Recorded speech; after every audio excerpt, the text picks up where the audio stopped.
Welcome back to Babbling Irons, and today we're going to be covering West Ham versus Liverpool. So we've just come off the back of a very good set of games.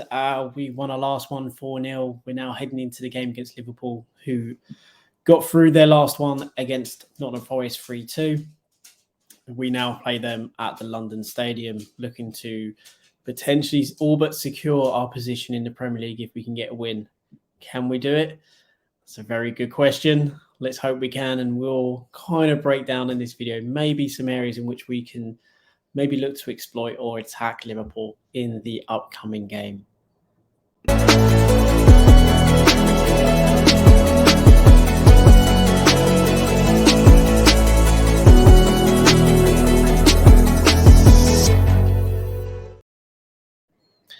Hi again, everyone. So yeah, we are going into our game on Wednesday versus Liverpool, who have been a bit out of form and a bit out of sync this season. They hasn't gone so well with Jurgen Klopp, and they've seen themselves out of the Champions League early for them.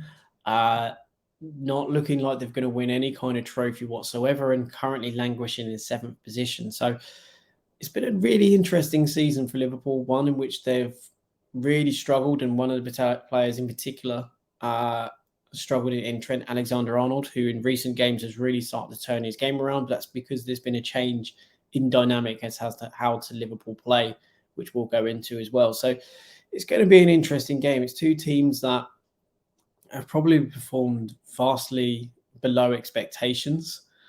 We had a very good game against them at Anfield earlier in the season. Luckily for us, we missed a penalty. Ultimately ended up losing that game 2-1. That penalty obviously would have been vital. Possibly would have helped convince us at that time that we may have gone on and won. And it was a game where it was for the taking due to Liverpool's poor form. But we need to understand that this game now, this Liverpool team that's playing at the moment, isn't the same team. It does still have some frailties, granted. But the team that we played earlier in the season that we did very well against will be a much different proposition in this game. But before we get into that, let's kind of look at how both teams have performed this season and where they currently are. So as we know, West Ham have played 31 games this season. We are currently now in 13th, having won 34 points, got 9 wins, scored 33 goals and conceded 41. So compared to previous season, not been the best season for West Ham. We obviously would expect us to be doing far better than what we are, but ultimately we are where we are due to our overall performance over the course of this season. Liverpool, on the other hand, again, vastly below expectations in 7th. They currently only have 15 points. Again, I say only, but this is because I say only because it's Liverpool. 14 wins, 59 scored and 38 conceded. Obviously, in other seasons, that has not been the case in Liverpool. Their defence has normally been very resolute, very strong.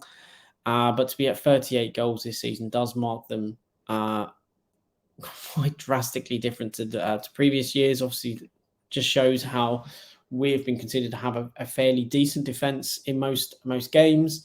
Bar obviously the Tonkin we got from Newcastle, we've had a fairly strong defence. Had that Newcastle game not been a factor, then obviously we would probably be in a better, I guess, point of view from a defensive point of view than Liverpool. But as we know, you can't just remove games to then kind of flatter your statistics. But we have been fairly good defensively throughout the season, whereas Liverpool, by their standards, have been relatively poor. Now, going into this game, obviously, if we can get the win, that will almost secure us our top flight position for yet another year. That will put us on 37 points. That would then also make us, obviously, depending on other results, that could in theory put us 9 points clear, 10 points with goal difference, if you want to include that as an additional point. But that would put us in a very, very strong position heading into the final 8 games of the season, where you would assume it'd be very difficult for a team to catch up with someone who is 9 points clear and with other, potential other opportunities in which to gain points. Liverpool, on the other hand, will definitely be looking to try and secure a victory, because obviously if the results go their way, it could put them as high as 5th. So for them, a win is just as vital as it is for us for completely different reasons. Obviously, they're going to be looking to finish the season strongly and finish as high up the pitch as they can. They also have a game in hand on those above. So if they can win their next 2 games, then obviously they will be starting to cement their place in 5th. So we do have to be on our guard because this isn't a Liverpool team who is playing for nothing. They do still have an outside chance or an outside chance of at least Europa League football and a very outside chance for Champions League football. So we are arguably playing against a bit of a wounded animal, so we do have to be aware of that and cautious when we come up against them. Now, if we look at how both teams are potentially going to line up, I don't think there's going to be much change. Liverpool seem to have a very settled side at the moment, as do West Ham. I would suspect maybe if West Ham are going to make a change, it may be Fornals coming in for Benrahma, purely because, again, well, he got a great goal in the game against Bournemouth, but also he has incredible work rate. And if we are going to go with Cresswell down at left back, we are probably going to want to give as much possible help as we can in which to help him against Salah, who obviously, as we know, has unbelievable pace and a fantastic football player. But from a kind of lineup point of view, I don't suspect there'll be many changes from us against Bournemouth. Liverpool tend, at the moment, seem to be preferring Jones. I think that's because of the flexibility it gives them, and we'll discuss that as well momentarily. Obviously, Trent will play at right back, despite the problems he's had at right back this year. But again, his role has developed and changed in which to essentially compensate for those frailties that we've seen this year.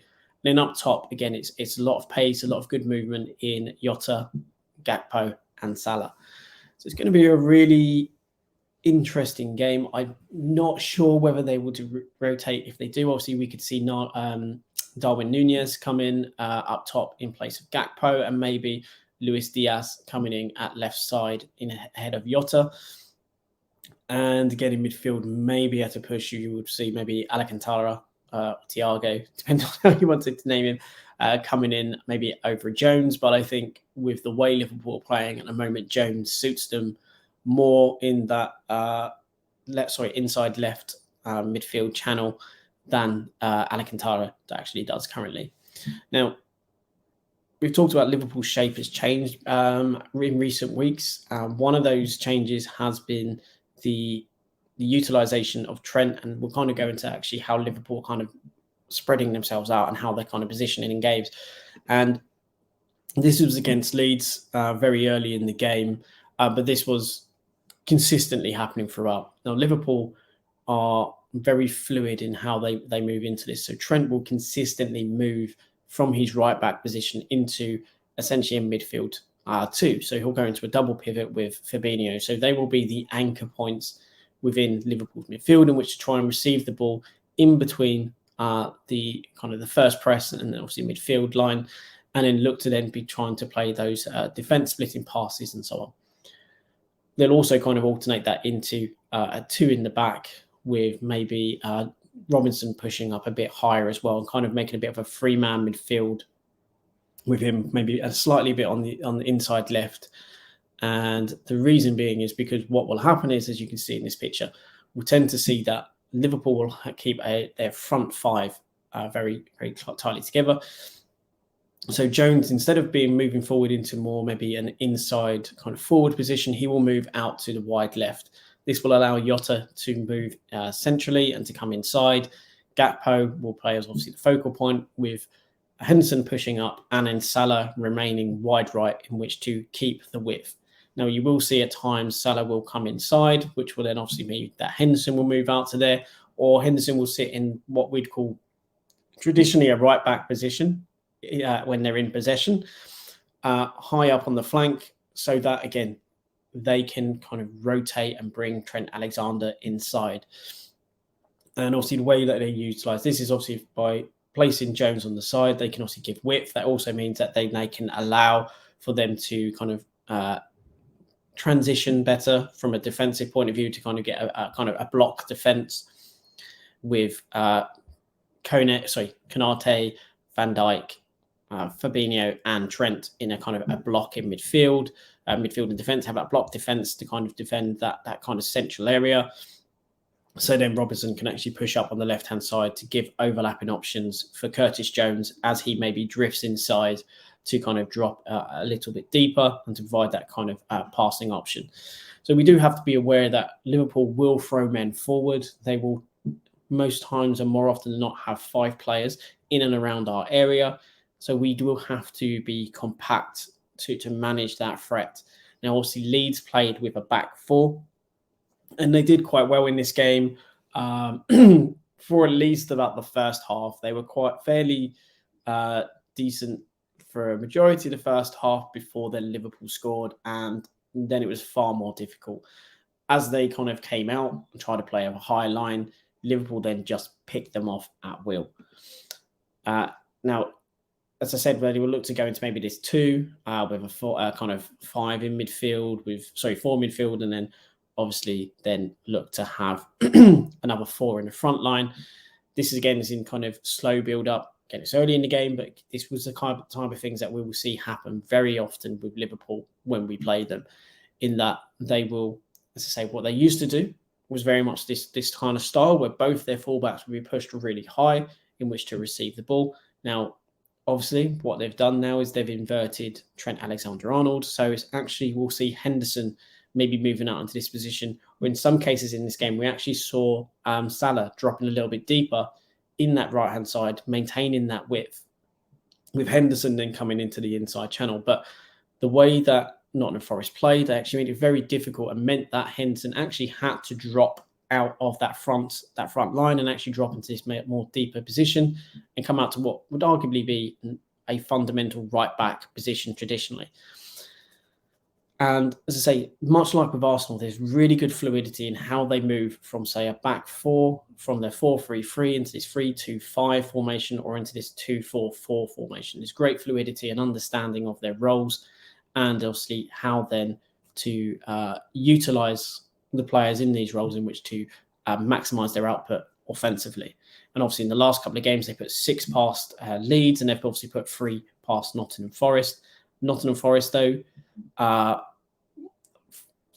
kind of undone themselves at set pieces in actual open play. They defended really well against Liverpool, limited them quite successfully, and they played a really good back 5 formation with a double pivot in midfield. They played 2 attacking midfielders effectively behind their front player, Akwani. And what they did was they kept that very tight, and we'll go into that as well as to how to potentially counter the threat that Liverpool posed in this new kind of, I guess, way that they play in possession. Now, as we said, Trent Alexander-Arnold has been a player that struggled for majority of the season from a defensive standpoint. Obviously, we know in possession, he is a fantastic passer, a brilliant crosser. Set pieces are absolutely deadly. That kind of aspect of his game hasn't really changed. But what has really been a problem for Liverpool this season is his willingness to put his body on the line defensively and to make sure he does his job and track runners. This year, he's been very much struggling, if I'm going to be diplomatic, with that side of his game, which has seen essentially Klopp very cleverly and smartly adapt how he utilises Trent in their midfield, and has also utilised the willingness and the football brain IQ of Henderson in which to support this process. Now, against Leeds, this would happen a lot, and this is just one example of many we could pick out with Trent in this current position. Because quite frankly, besides Kevin De Bruyne, there probably isn't a player in the Premier League who can make the defence splitting passes that Trent Alexander-Arnold can do. He is that good on the ball that only really Kevin De Bruyne is the only other player who really seems to have this type of level of vision or ability to pass in these tight spaces or to make these kind of snap judgment passes at any one time. Now, obviously, in the Liverpool game against Leeds, what they did very well was manage to find Trent quite often. As you can see, there's a back 3 there with Konate on the right side, just out of frame on the left. You can see Van Dijk, and then obviously in the very bottom left, you can see Henderson. Robinson. Obviously, you can see Salah, as I said, he will drop a lot deeper. This is what's been happening in this new formation. He seems to be dropping far deeper in which to receive the ball in the right wing position. Henderson then kind of floats into where you would probably expect to see Salah traditionally, in that kind of inside right channel. Now, what Leeds kind of demonstrated as how to not defend against Trent and how not to defend in this situation. Also, they played a midfield 5 in this game, 4-5-2. Sorry, 4-4-1-1 formation with Aronson playing off of Rodrigo. It meant obviously they had a lot of willing runners, but a majority of the time the way that they pressed was not conducive in which to prevent Liverpool from finding those spaces, and in particular preventing space for Alexander-Arnold. And one of the examples where he caused a massive issue for Leeds was where he then floats it into, not directly into the back line, but he drops in which to receive the ball. And again, he's in a central position, so the whole pitch is effectively open to him. Again, he's always looking and always scanning the pitch. So before he even receives the ball, he's already got a picture of what he's looking to do. And initially, Firpo is in a good position because he's in a position where he can see Salah. He can obviously look to mark him. He can then obviously look to counter any pass into him if it's played into feet. And he's also in a position where he can, with Rocker, place pressure on Henderson. But Sinistero has done very well in that he's blocking off that pass really into Henderson anyway. So at this point, most would actually probably assume that it's going into the feet of Salah and he's going to be pinned in. But Salah has exceptional pace, and also he's aware that Trent Alexander-Arnold has an exceptional range of passing. And because they do not follow Trent, because they give him too much spine, Aronson kind of stands off him. And by giving him that time, what he's able to do then is review and assess what is going on ahead. And he's able to play a ball into that channel. Now, obviously, Firpo's got far more pace than the likes of Cresswell. So if we're going to play in this way, we need to ensure that the likes of Aged are very much coming across over to the left-hand side. But there and then poses the problem as to Liverpool will push so many men forward. They will either have 4 against our back 4.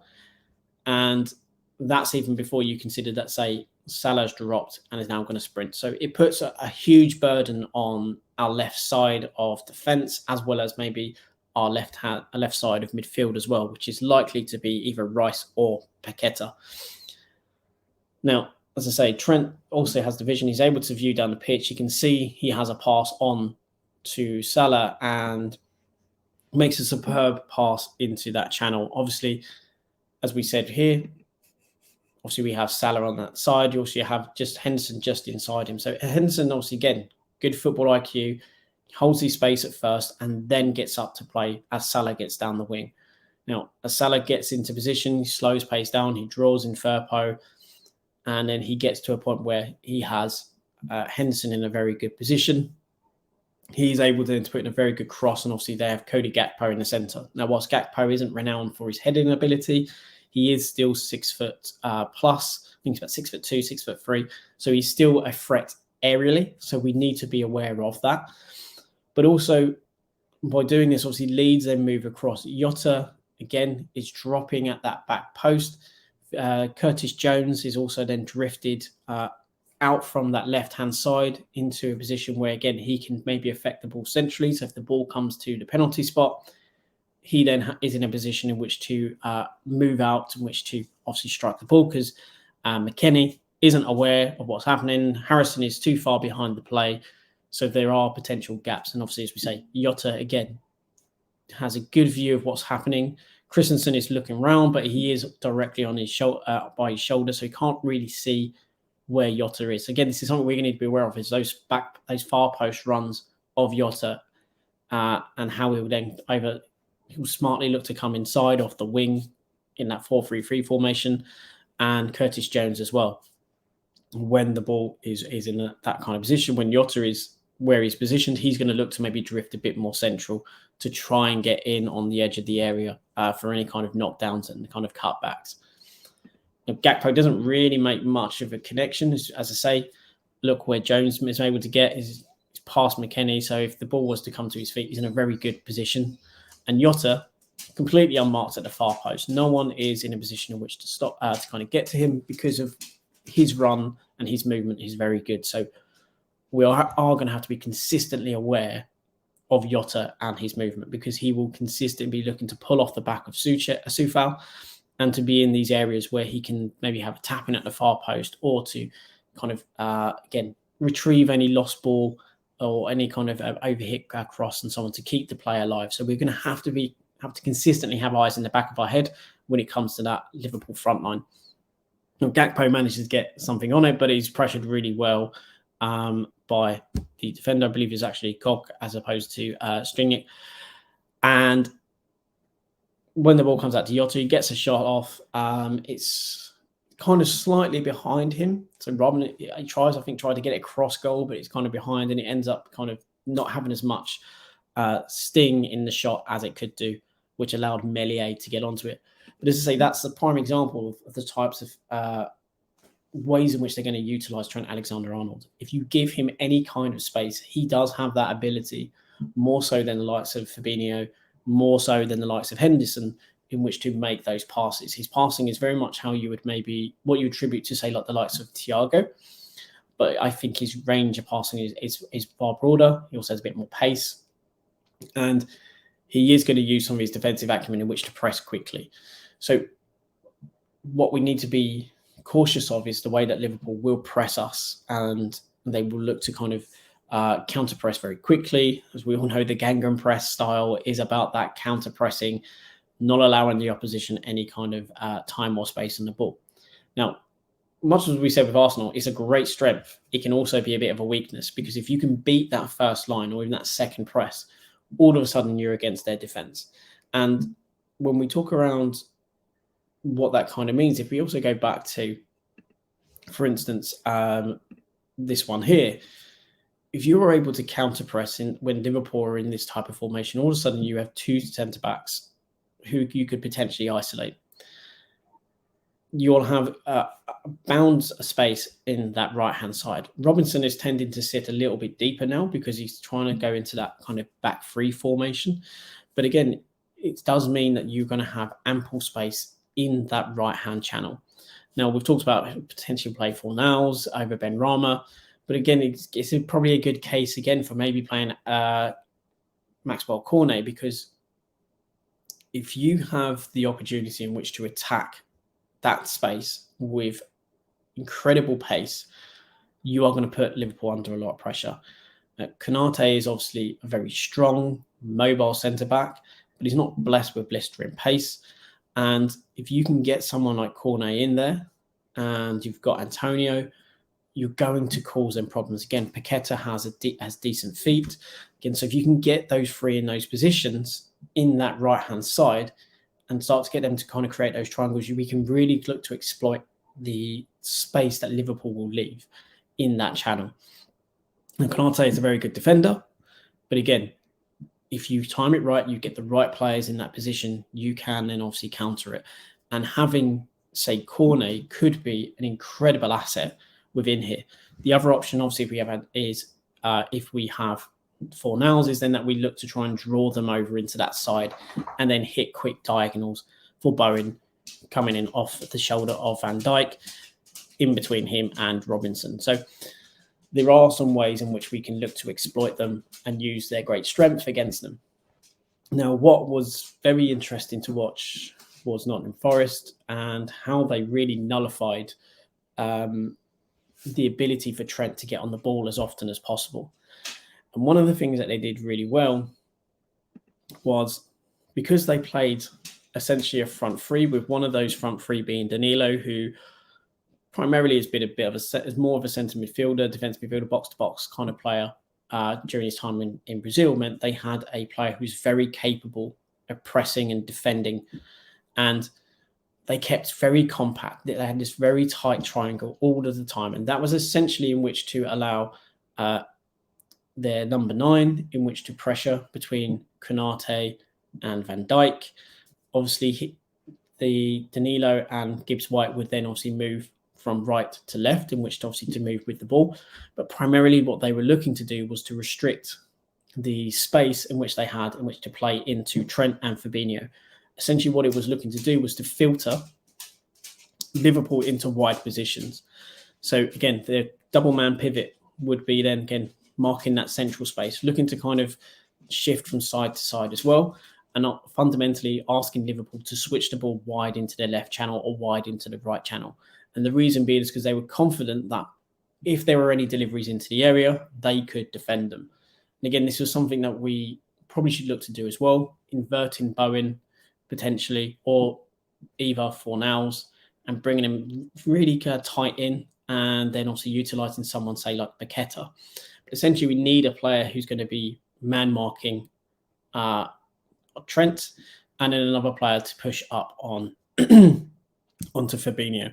If we can do that, we can limit the amount that they will pass through us centrally. And whilst it maybe look as if we're being passive because we're not necessarily pressing the ball as much, but by limiting what they can do centrally means that we are going to put them in positions where we want them to be. So getting them into those wide positions where we can maybe look to trap them, or to then essentially force them and encourage them to cross the ball into the area where we can then defend those with Aged, with Zuma, against obviously their front players. Obviously, Nunez is probably the better in the air. Then obviously Gakpo is not well known for his heading, despite obviously being quite a good sized player. He's not necessarily known for that heading ability. So it's something that we need to look to do, in which to restrict the space centrally and to push up high, particularly on Trent and Fabinho, to then limit what balls they can play out from their defence. Obviously, we do know that the likes of Van Dijk is a very strong passer and can pass through the lines, but his form and his strengths don't seem to be as high as they were in previous years. He's not performing to the same levels as he has in previous years. And if we can limit the time and space that they have in which to play the ball into the likes of Trent, again, to like we did against Southampton, don't give away any silly, stupid fouls in and around the area. You can limit the impact that he has on the game. And he is going to be the player that not only do we target from an offensive point of view, because he obviously does have defensive lapses. So looking to ensure we've always got players on his shoulder, making runs off of him, because he doesn't necessarily always track back with the right level of intensity. We also then need to be very aware that in possession, he is going to be a focal point and a real danger. So we need to ensure that we restrict and limit any space.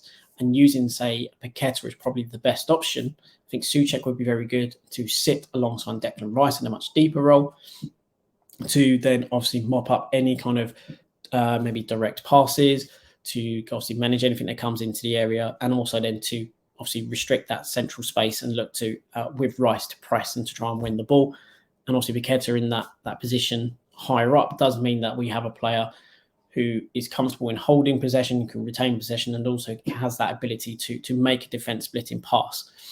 So having him in that forward position is much better. Again, we can look to bring in Bowen. And the reason I would bring in Bowen as opposed to bringing in the left-hand side is because we need to limit or at least have players in a position where we can look to slow down Salah. So ideally, we want to push up. So when we look at this here, where Danilo is, arguably we want that to be Paqueta. Where Gibbs White is, we want that to be Bowen. And then the rest of the team can sit behind that. And obviously Antonio can then look to press their back two or back three, in which to then obviously make it very difficult for Liverpool to play for us centrally and actually force them wide. Now, if we can do that, then we can really start to look to hit Liverpool on those counters. At the moment, especially if you look at the Bournemouth game and in the Ghent game, we were transitioning far better, much more intensity and a much more pace. And another avenue which we could look to exploit, and something that Liverpool seem to really kind of not necessarily struggle, but they had some difficulties with, was how Nottingham Forest were getting players forward on throw-ins. So they were playing a lot of long throws into the area. Whilst they were getting players into that near post area, they was also getting players in and around the penalty spot. So Gibbs White, for instance, was actually hanging around the penalty spot and got a nice kind of bicycle kick. I say bicycle kick, it's more kind of a half volley into the bottom corner against Alisson, directly off of a long throw into the area, and then obviously a kind of a headed kind of clearance that went centrally. And Liverpool was come under significant pressure in those circumstances where they were getting players forward, they were launching the ball into the area, and it wasn't something that they were necessarily comfortable doing.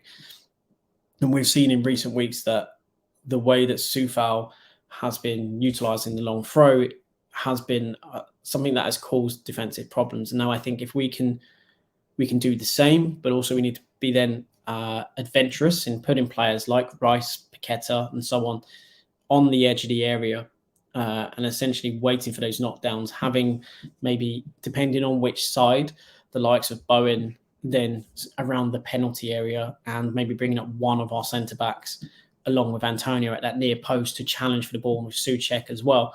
I think we do need to be brave in those situations, and then we have to then essentially play a game of risk.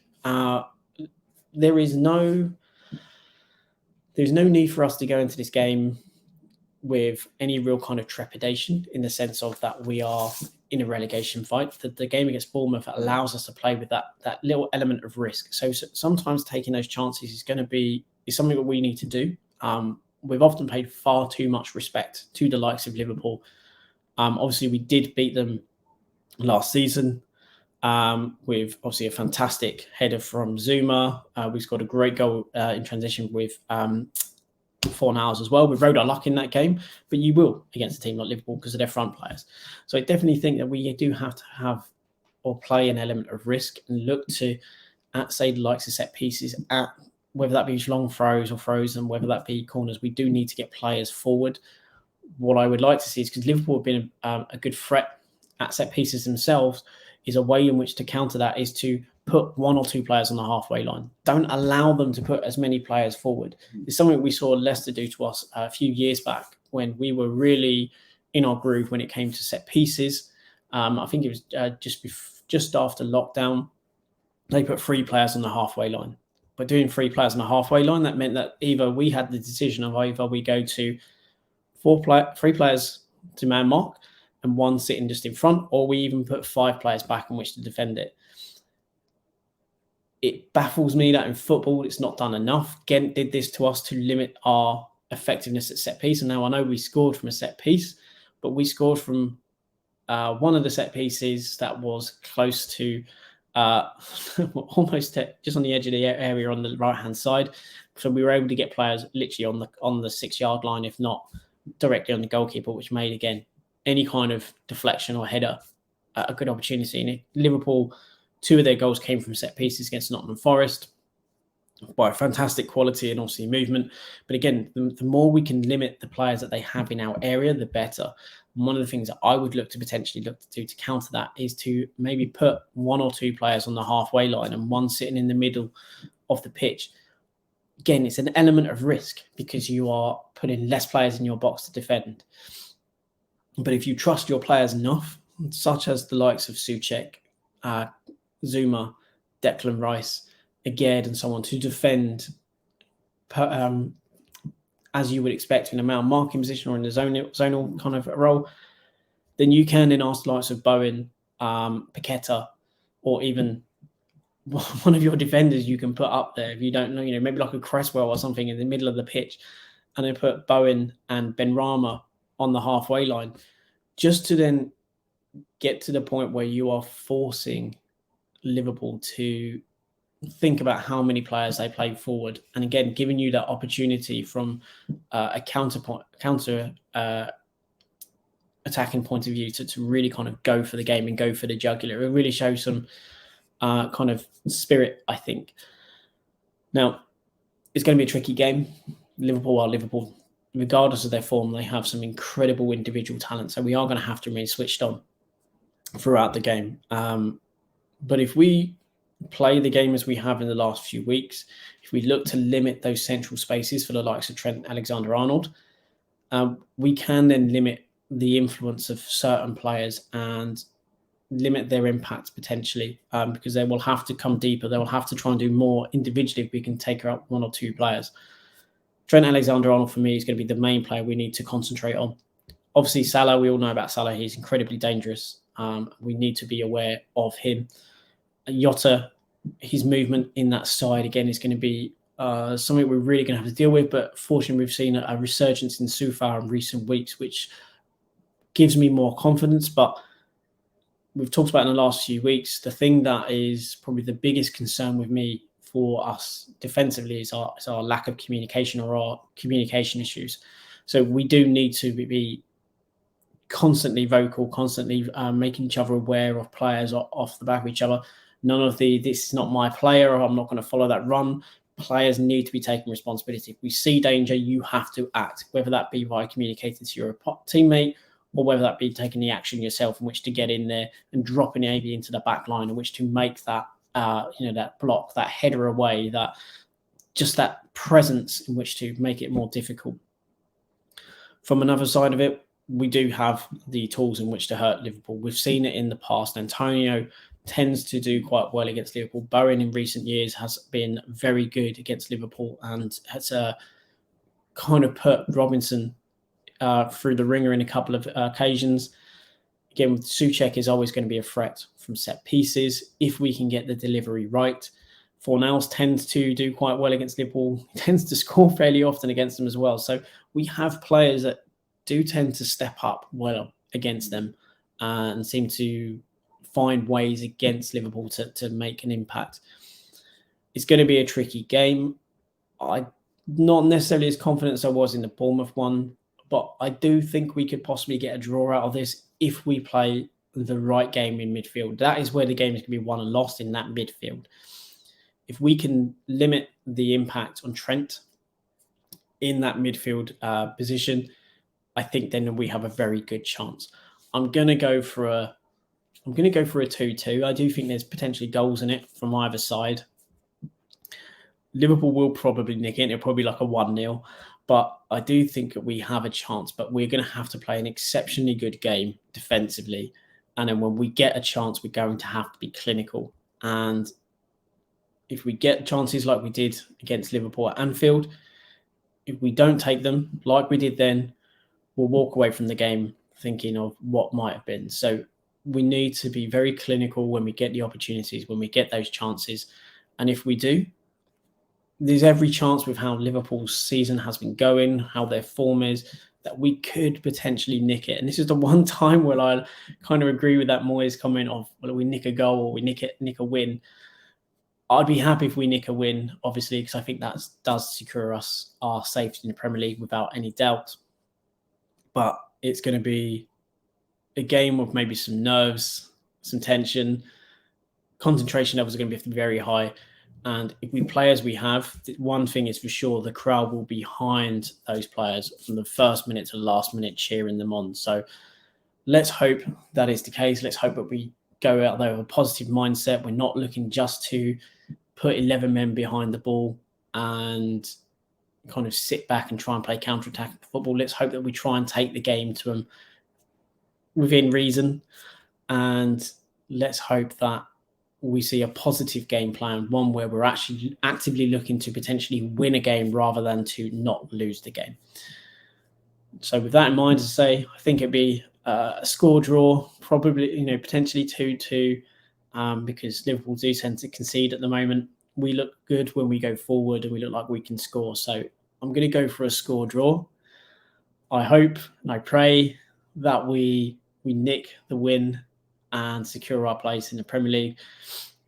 But until Wednesday, let's see what comes. But until then, guys, have a good one. Please do, obviously, if you like this video, please do like. Please do subscribe. If you haven't subscribed to us before, please do subscribe. Please do follow us on Twitter as well. We do have Twitter. And as I say, please like, please subscribe. Please share the content as well if you like it.